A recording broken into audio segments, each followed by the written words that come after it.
of your life. Yeah, the Philosophy of Hope has been an amazing addition to our programming. Not only is it one of our major fundraisers where we're able to raise the funds to be able to offer the programs that we do throughout the year, but the meaning behind it. You know, everybody who participates is passionate about the cause of Jana Marie Foundation and the work that we do.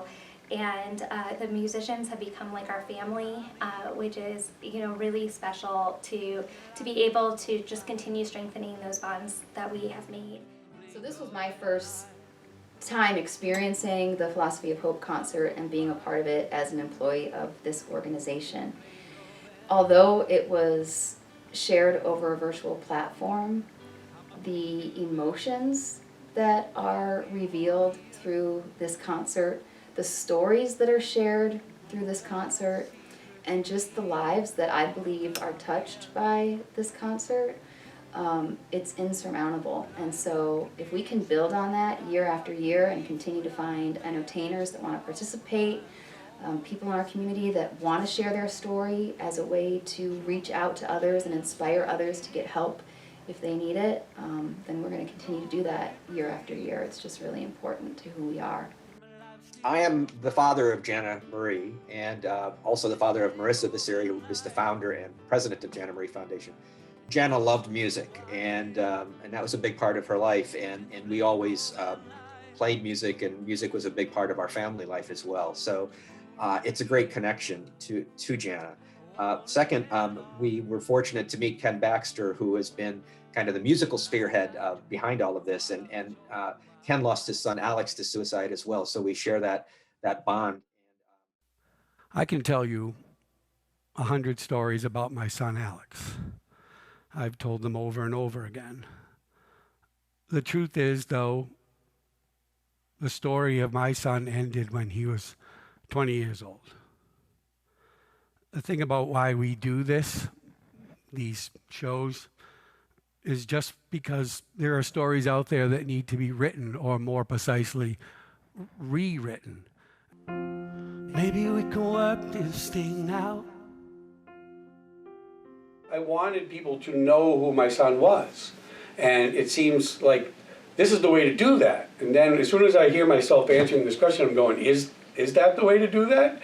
Do I have any right putting my son's life, who died of suicide, now that becomes his legacy? This has been something I've been struggling with. Do I feel like I fit in?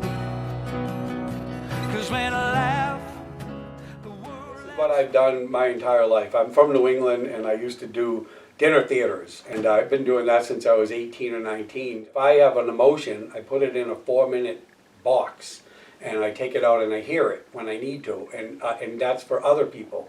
And people come up to me and they go, I was having an off day, I heard one of the songs you did and I smiled. And there it is.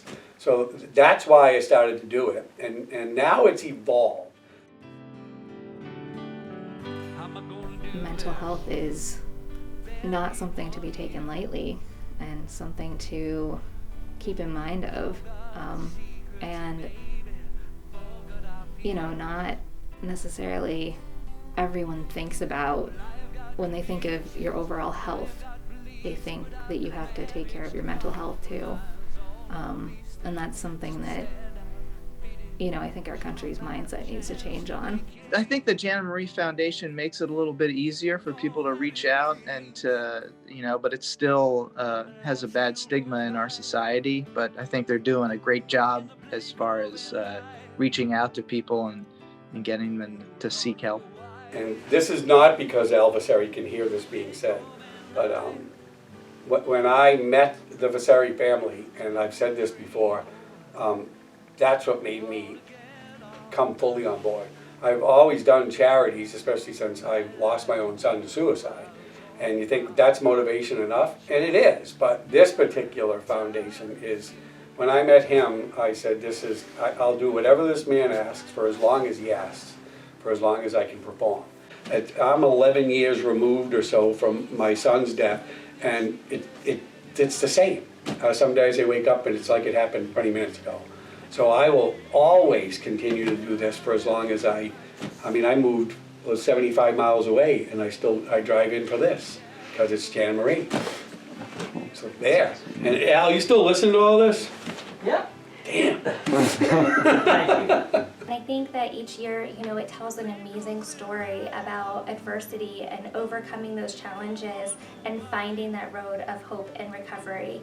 And when we can have stories like that, whether it be through the like spoken parts of it or through the music that is played, when we're able to share those stories, we can light the path toward healing for others as well.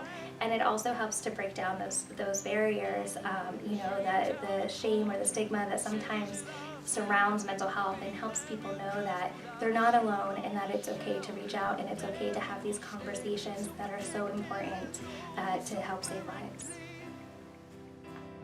Know what I mean? And your life still goes by in the blink of an eye.